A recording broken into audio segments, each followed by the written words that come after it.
El lema de la Agenda 2030 para el Desarrollo Sostenible es no dejar a nadie atrás.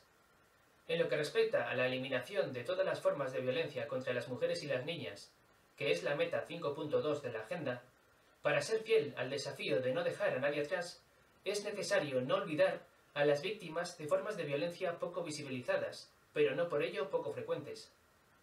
Para actuar adecuadamente frente a esas formas de violencia poco visibilizadas, necesitamos tener en cuenta todos los factores de vulnerabilidad que convergen en las víctimas, así como las dificultades que éstas enfrentan. La violencia sexual, en concreto, afecta sobre todo a las mujeres jóvenes. Ahora bien, la violencia sexual es un fenómeno complejo, en el que además de la edad y el género, intervienen también otros factores de vulnerabilidad, como el uso de sustancias psicoactivas, como drogas ilegales, drogas legales o fármacos psicoactivos. Mi nombre es Pablo Prego Meleiro, y desde hace 3 años trabajo en diversos proyectos de investigación con jóvenes y adolescentes, tanto en el ámbito universitario como en institutos de educación secundaria, proyectos orientados a prevenir la violencia sexual en contextos de ocio nocturno. Mi trabajo se ha centrado en las agresiones sexuales facilitadas por drogas, un problema grave pero al cual no se le ha concedido la atención necesaria, al menos no del modo adecuado. Con este vídeo quiero llamar la atención sobre la necesidad urgente de sensibilizar a nuestra sociedad frente a las agresiones sexuales oportunistas facilitadas por drogas en los contextos de ocio nocturno. Además, publico este vídeo como una forma de participar en la iniciativa UN 75, un diálogo global sobre el futuro que queremos, a través del cual, en 2020, las Naciones Unidas están celebrando su 75 aniversario. Este tipo de violencia tiene un carácter interseccional, ya que en él se combina la violencia sexual contra la mujer y el uso inadecuado de drogas o sustancias psicoactivas. Se diferencian dos tipos fundamentales de agresiones sexuales facilitadas por drogas en función del modus operandi empleado por la persona agresora. En las agresiones oportunistas, la persona agresora se aprovecha del estado de incapacidad experimentado por la víctima como resultado de un consumo voluntario de sustancias psicoactivas. En las agresiones proactivas, la persona agresora aprovecha el estado de incapacidad experimentado por la víctima como resultado de un consumo involuntario de sustancias psicoactivas, un consumo derivado bien de la administración encubierta o forzada por parte de la persona agresora. A lo largo de los años, en castellano, se han empleado diversos términos para referirse a estos dos tipos de agresiones sexuales. Por ejemplo, vulnerabilidad química se utiliza para referirse al oportunismo, mientras que el término sumisión química es empleado sobre todo para hablar de las agresiones proactivas. En cualquier caso, como ya he dicho antes, en este vídeo nos enfocaremos en las agresiones de tipo oportunista. Este problema surge especialmente en aquellos contextos en los que existe una tendencia tanto al consumo de drogas de abuso, legales o ilegales, como a la interacción sexual. En este sentido, ambas dimensiones se encuentran mutuamente o intersectan entre sí en el contexto de ocio nocturno prevalente en nuestra sociedad. El consumo abusivo de alcohol y otras drogas se combina con las dinámicas de interrelación sexual, dando lugar a las interacciones sexuales mediadas o condicionadas por el uso de drogas. Esto no es nada nuevo. Hace siglos que las drogas intervienen o median en el sexo. Sin embargo, la mediación de las drogas en la interacción sexual está sujeta a los cambios sociales que afectan tanto al consumo de drogas como a la propia interacción sexual. En este sentido, durante las últimas décadas, cambios muy importantes han afectado tanto al consumo como a la interacción sexual. Se han generalizado patrones de ocio juvenil basados en el consumo abusivo de alcohol, en concreto en el consumo de dosis elevadas en pequeños intervalos, lo que favorece la intoxicación. Ha disminuido significativamente la brecha de género en el consumo de alcohol, entre hombres y mujeres, especialmente entre jóvenes y adolescentes. Asimismo, se han producido importantes cambios generacionales en la interacción sexual. Ha aumentado considerablemente la frecuencia de interacción sexual y el número de parejas, y ha disminuido la edad de debut sexual. Se ha descrito un modelo de sexualidad instantánea, sobre todo en el contexto de ocio nocturno juvenil, consistente en encuentros sexuales específicos sin vínculos emocionales, a través de los cuales se busca la satisfacción inmediata del deseo sexual. De este modo, en el contexto de ocio nocturno prevalente en nuestra sociedad, aumenta la probabilidad de interacción sexual bajo el efecto de sustancias psicoactivas. En este sentido, muchos estudios señalan el riesgo de agresión sexual en este contexto, debido a una mayor probabilidad de contacto entre víctimas intoxicadas y potenciales agresores. Existe una percepción estratégica sobre el uso de drogas como agentes facilitadores para lograr encuentros sexuales. Predomina el alcohol como sustancia empleada para adquirir confianza en uno mismo e interactuar con posibles parejas. Sin embargo, también se valoran los efectos psicoactivos sobre terceras personas.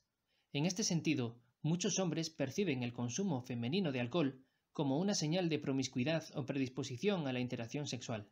En esta línea, el empleo de alcohol ha llegado a convertirse en una estrategia para reducir la resistencia femenina, de tal modo que la embriaguez o intoxicación se percibe como una ventaja para lograr un encuentro sexual. Los efectos psicoactivos producidos por muchas drogas aumentan la probabilidad de mantener relaciones sexuales de las cuales una persona posteriormente puede arrepentirse, debido a la alteración del proceso normal de toma de decisiones, la sedación o la desinhibición y la pérdida de autocontrol. Igualmente, aumentan la vulnerabilidad a sufrir una agresión sexual debido a la incapacidad de la víctima para repeler avances sexuales de otras personas. Las estrategias utilizadas para aprovecharse del estado de incapacidad producido por el consumo voluntario de drogas incluyen tanto buscar a personas que estén experimentando efectos psicoactivos como estimular el consumo voluntario de terceras personas.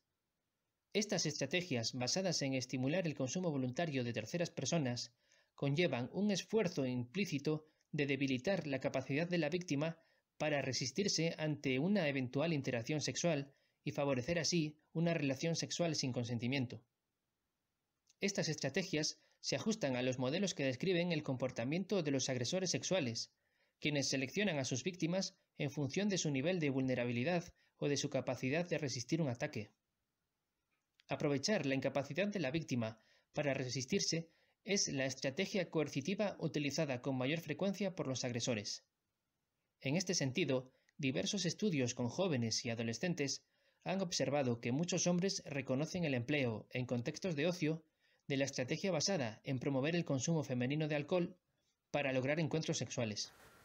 Nosotros, como sociedad, todavía no hemos reconocido adecuadamente la existencia de esta forma de violencia, y por esta razón, las personas que la sufren experimentan graves dificultades para reconocerse a sí mismas como víctimas, buscar ayuda, denunciar la violencia sufrida a las autoridades y recibir un apoyo social adecuado. Voy a resumir las principales dificultades que pueden experimentar las víctimas de las agresiones sexuales oportunistas facilitadas por drogas. Por un lado, durante años, la atención de los medios de comunicación sobre las agresiones sexuales facilitadas por drogas se ha desviado de la realidad mayoritaria del fenómeno. En este sentido, se han extendido diversos mitos sobre este tipo de agresiones. Por ejemplo, se ha generalizado la idea de que la mayoría de las agresiones de este tipo se producen tras la administración encubierta de alguna droga incapacitante a la víctima por parte de la persona agresora. Además, se ha amplificado la idea de que las sustancias psicoactivas habitualmente implicadas son drogas muy específicas o extrañas, como la burundanga o escopolamina, entre otras, es decir, las denominadas drogas de la violación. Pero, según estudios realizados en diversos países, estas ideas se alejan de la realidad de la mayoría de los casos conocidos. En realidad, la evidencia disponible indica que en la mayoría de casos, las personas agresoras aprovechan la vulnerabilidad de la víctima derivada de un consumo voluntario, fundamentalmente de alcohol. Por esta razón, este tipo de agresiones se denominan oportunistas. Por otra parte, tampoco se ha enfocado adecuadamente la sintomatología experimentada por las víctimas. A menudo, los síntomas mencionados a nivel mediático son la sedación, hipnosis, confusión, somnolencia e inconsciencia. Estos síntomas son característicos de sustancias hipnoticosedantes y depresoras. Sin embargo, las intoxicaciones en las agresiones sexuales facilitadas por drogas pueden incluir también otros síntomas. En este sentido, las víctimas también pueden estar despiertas y desinhibidas. Los psicoestimulantes y las sustancias alucinógenas también afectan a la capacidad de juicio, provocando impulsividad y afectando también a la capacidad para tomar decisiones en la esfera sexual. La cocaína, las anfetaminas y los estimulantes de tipo anfetamina se asocian con las agresiones sexuales facilitadas por drogas debido a que desinhiben y aumentan el deseo sexual, haciendo a la persona consumidora más susceptible a la actividad sexual. Ahora bien, percibir como verdaderas ideas alejadas de la realidad conlleva un doble riesgo. Por un lado, dificulta que las víctimas se identifiquen a sí mismas como tal, debido a que su experiencia se aleja de las ideas generalizadas o socialmente aceptadas. Por otro lado, los mitos inhiben la percepción de los verdaderos riesgos, lo que dificulta su prevención. Por otra parte, las víctimas también enfrentan una serie de actitudes sociales sexistas en relación al consumo de alcohol y otras drogas, así como respecto a la interacción sexual. En este sentido, la mentalidad social predominante, tanto sobre el consumo como sobre el sexo, penaliza más a las mujeres que a los hombres. Es decir, la percepción social mayoritaria es más restrictiva sobre el comportamiento femenino en lo que respecta al consumo de drogas y al sexo. Los estudios señalan que el consumo masculino de alcohol se asocia con una pérdida de autocontrol que socialmente exime a los hombres de su responsabilidad ante eventuales comportamientos violentos. Sin embargo, el consumo femenino se suele asociar más a promiscuidad, por lo que se convierte en un argumento para culpar a las víctimas femeninas por la violencia sufrida. Estas percepciones sociales sexistas condicionan la actitud social frente al relato de las víctimas, fomentan la tolerancia al comportamiento de los agresores y desvían el foco de atención hacia las víctimas y su comportamiento. Las víctimas, que en el momento de la agresión se encontraban bajo los efectos del alcohol consumido voluntariamente, suelen ser cuestionadas socialmente y consideradas en mayor medida como responsables de la violencia sufrida. Además, las víctimas experimentan también otras dificultades derivadas de los efectos farmacológicos producidos por las sustancias psicoactivas implicadas en las agresiones. Es habitual que las víctimas experimenten confusión y amnesia, es decir, cierta dificultad para recordar lo ocurrido. Esto puede hacer que la víctima se cuestione la credibilidad de su propio relato. Además, diversos estudios indican que en este tipo de agresiones sexuales se observan menos lesiones físicas, tanto genitales como extragenitales. Esto se relaciona con el hecho de que las personas agresoras necesitan ejercer menos fuerza física, al estar las víctimas incapacitadas y, por lo tanto, ejercer menos resistencia que en condiciones normales. La ausencia de lesiones se ha relacionado con la minimización por parte de las víctimas de la gravedad de la violencia sufrida. De este modo, la ausencia de lesiones también puede afectar a que la víctima tenga dificultad para identificar el episodio sufrido como un delito denunciable. Por otra parte, las víctimas de violencia sexual sufren un fuerte daño psicológico, con sentimientos intensos de tristeza, baja autoestima, miedo, angustia, inseguridad, culpabilidad y vergüenza. En concreto, el sentimiento de culpabilidad es más habitual entre las víctimas de violencia sexual que entre las víctimas de otra forma de violencia, posiblemente debido a la prevalencia de actitudes sociales sexistas que culpan a las mujeres víctimas de la violencia. Todas estas dificultades conforman un caldo de cultivo para la perpetuación de las agresiones sexuales oportunistas facilitadas por drogas. Un caldo de cultivo en el que se gestan nuevos episodios de violencia y que, además, pueden cerrar a las víctimas en espirales de revictimización. En este sentido, ante la ausencia de un soporte social adecuado, el intenso daño emocional que sufren las víctimas conduce frecuentemente al uso de sustancias psicoactivas como respuesta adaptativa al dolor. Por desgracia, estas estrategias de afrontamiento del dolor emocional incrementan la vulnerabilidad de la víctima a sufrir una nueva agresión. Por lo tanto, estas dinámicas pueden encerrar a las víctimas en espirales de revictimización. Las dificultades que sufren las víctimas para reconocerse a sí mismas como tal influyen en su decisión de no denunciar. Esto contribuye a perpetuar la violencia, ya que se genera una situación de injusticia respecto a las agresiones ocurridas en el pasado.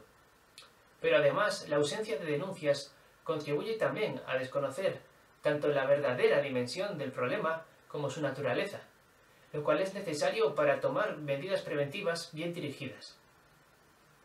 Para hacer frente a este problema, es necesario incrementar la sensibilidad social frente a las agresiones sexuales de tipo oportunista facilitadas por drogas.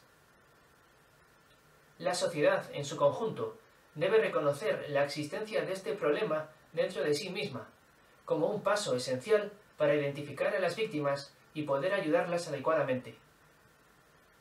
Es importante recordar que una de las prioridades de la Estrategia de las Naciones Unidas para la Juventud es promover los derechos humanos de la juventud, fortaleciendo la atención a quienes sufren formas interseccionales de discriminación y abuso, como por ejemplo las agresiones sexuales oportunistas facilitadas por drogas. Además, visibilizar todas las formas de violencia contra la mujer es necesario para alcanzar la meta 5.2 de la Agenda 2030 de Desarrollo Sostenible, meta que consiste en eliminar todas las formas de violencia contra las mujeres y las niñas. Romper el ciclo de perpetuación de la violencia es una labor que corresponde a toda la comunidad. La sociedad en su conjunto, especialmente la comunidad juvenil, tiene el potencial y la responsabilidad de ponerle fin a este problema y contribuir a la construcción, juntos, de un futuro mejor, libre de violencia. Muchas gracias por tu atención. Si te interesa el tema y quieres profundizar más en él, te invito a que contactes directamente conmigo a través de las redes sociales.